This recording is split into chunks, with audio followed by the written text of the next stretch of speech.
Ryan Reynolds here for, I guess, my 100th Mint commercial. No, don't. No. I mean, honestly, when I started this, I thought I only have to do like 4 of these. I mean, it's unlimited premium wireless for $15 a month. How are there still people paying 2 or 3 times that much? I'm sorry, I shouldn't be victim blaming here. Give it a try at mintmobile.com/save. Whenever you're ready. $45 upfront payment equivalent to $15 per month. New customers on first 3-month plan only. Taxes and fees extra. Speed slower above 40 gigabytes. See details. This is Optimal Living Daily. Got low self-esteem? By Ira Israel of iraisrael.com.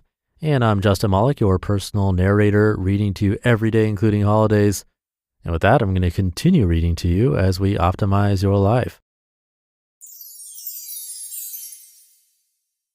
Got Low Self-Esteem? By Ira Israel of iraisrael.com.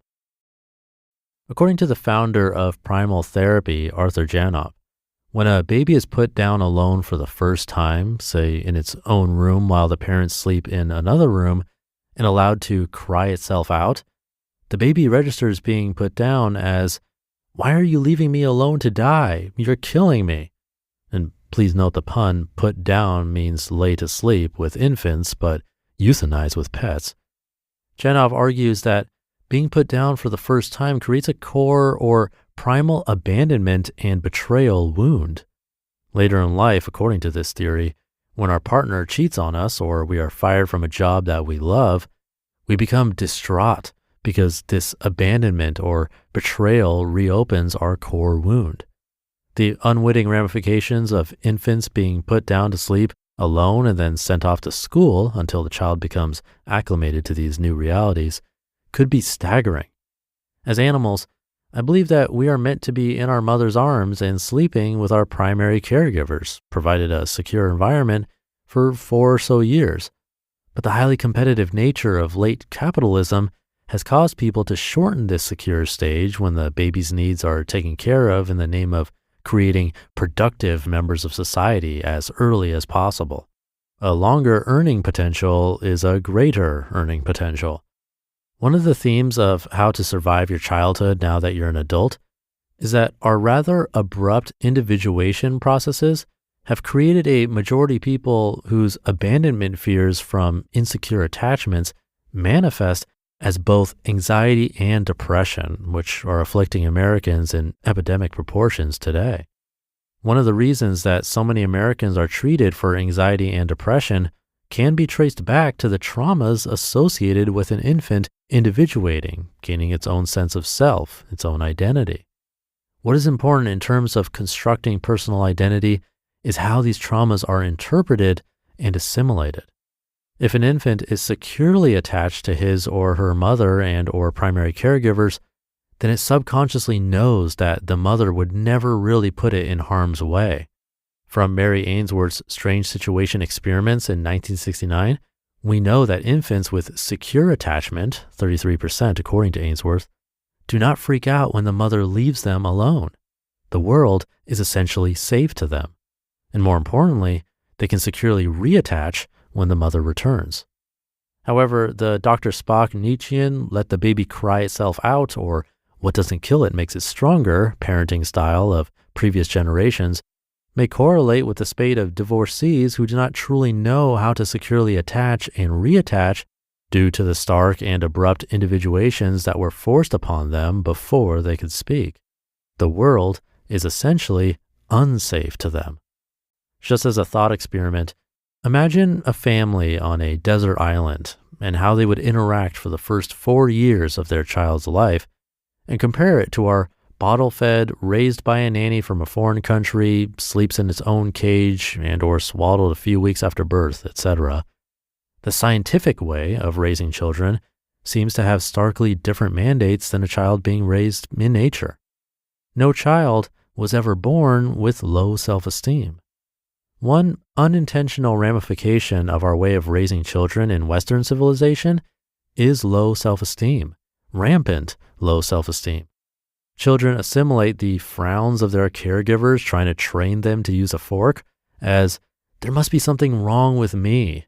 Mommy, or whatever other mother in Lacanian terms, would not be unhappy if I were perfect.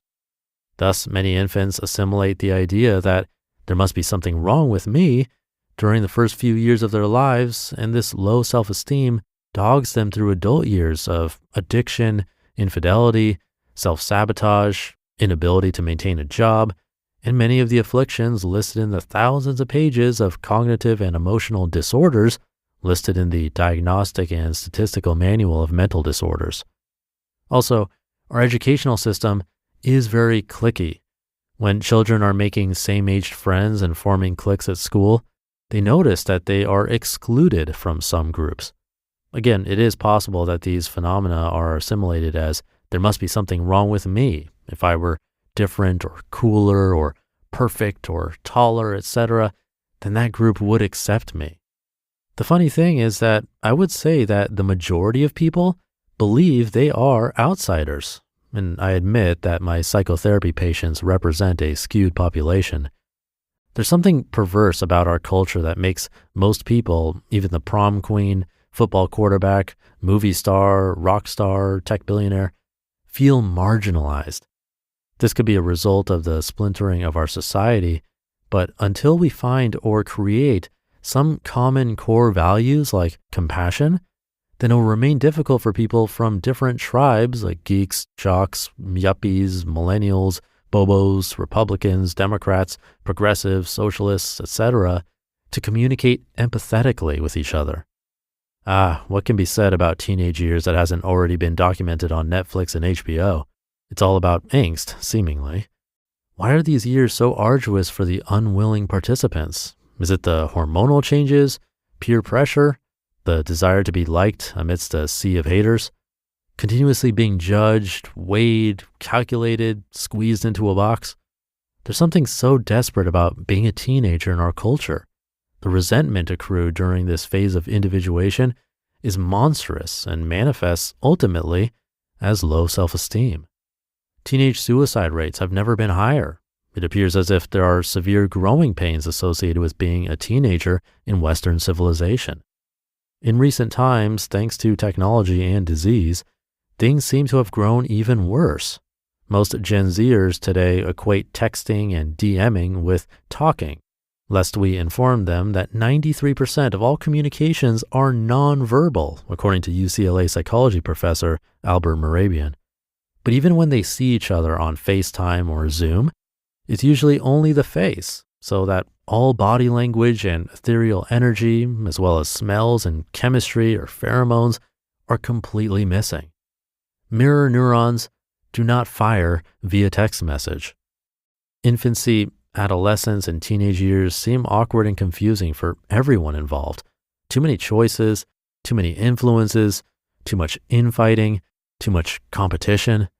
In some ways, our educational system could be equated to a giant resentment factory where spirits are crushed, souls are destroyed, and many teenagers emerge as faceless laborers duped in producing odd and often useless luxuries, or manipulating symbols on a glass screen for the next 60 years or until a sufficient rupture compels them to discard the measures of success that have become gilded cages and self-induced slavery. Our entire educational system should be rebuilt from the ground up. The first 18 years of a human's life should not be one behavior modification exercise after another because one unintentional ramification of continuously being graded and judged is low self-esteem.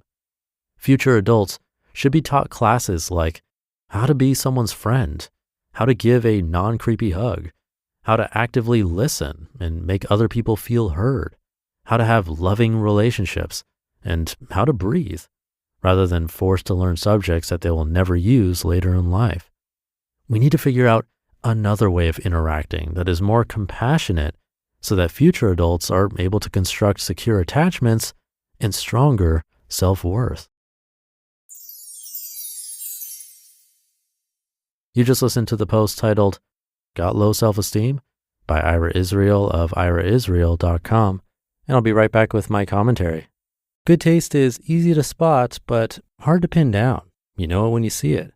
With your car, you want something sophisticated and daring, yet classic, approachable, but with an air of opulence. That's where the Range Rover Evoque comes in.